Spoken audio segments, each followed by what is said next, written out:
Devdas sir, நீங்க ஏன் இவ்வளவு பண்றீங்க? මචං මවගේ මරණයට පලිගන්න ගිහින් තාත්තගෙන් වෙන්වෙන දේවදාස් තමන්ගේම ක්‍රමයකට සාධාරණ ඊටු කරන කල්ලිනායකෙක් වෙනවා. දූෂිත පොලිස්කාරයෙක් අතින් මැරුණු ගොවියෙක්ගේ පවුලට සාධාරණය කරලා ඒ ළමයාගේ ඉගෙනගන්න වැඩවලට මුදල් දෙනවා කියලා දේවදාස් පොරොන්දු වෙනවා. ඔය අතරේ පොලිස් වැටලීමකදී දේවදාස්ගේ කෙල්ල පාර්වති අහම්බෙන් විඩි කෑවම පොලිස් කොමාන්ඩර් අයව අමානුෂික ලෙස මරලා දානවා. පස්සේ අත්තඩංගුවෙන් පැනලා යන දේවදාස්ට පාර්වතී වගේම පෙනෙන චන්ද්‍රා හමු වෙනවා.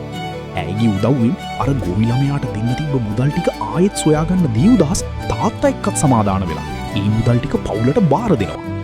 අන්තිමේදී පාර්වතීගේ මරණයට පලිගන්න දේවදාස් ඇතුළු සෙට් එක අර කොමාන්ඩර් ඇතුළු මුළු පොලිස් බලකායටම බෝම්බ ගහලා විනාශ කරලා චන්ද්‍රා එක්ක එතනින් පැනලා යනවා. අවසාන වශයෙන් සම්පූර්ණ චිත්‍රපටිය දිහා බැලුවම විශේෂයෙන් අනිරුද්ධගේ BGM බෙස්ට් වන් චිත්‍රපටිය තිබ්බ හොඳම පසුබිම් සංගීතයේ විදියට දකින්න පුළුවන්. මේක අයිති වෙන්නේ රොමෑන්ස් ඇක්ෂන් ඩ්‍රාමා කැටගරි එකට. ඔයාලා හැමෝටම බලන්න ආරාධනා කරනවා. සුබ දවසක් ඔයාලට.